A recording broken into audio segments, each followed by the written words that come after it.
Kinakabahan ako, babe. Ano bang sasabihin mo? Ginawa naman natin ang lahat eh. Wala siyang dahilan para ibagsak ka. Nag-excuse ka naman eh.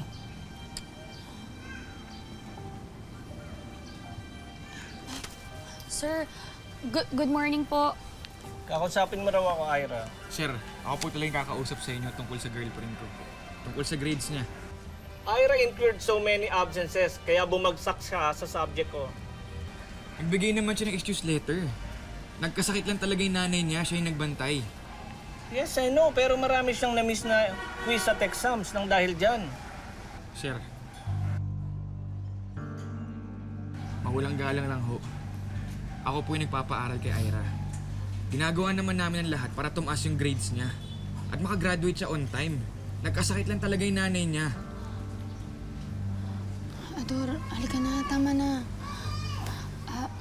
Sir, salamat po, Salamat po. I'm sorry, yan na talaga ang grades niya. Ador, halika na.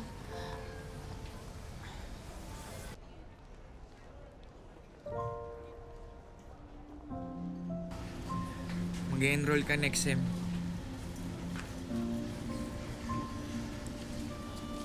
Salamat,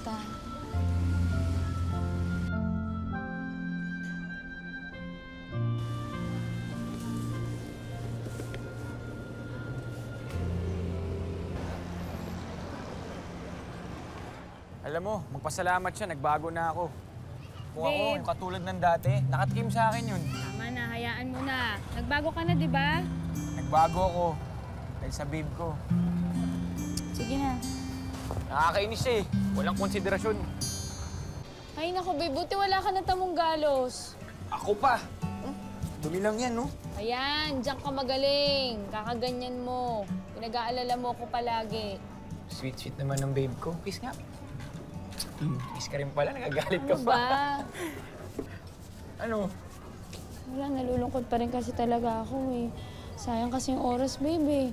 Hindi ako gagraduate on time. Huwag kang mag-alala. Ako nang bahala. Mag-iipon ako para sa tuition fee mo sa next sem.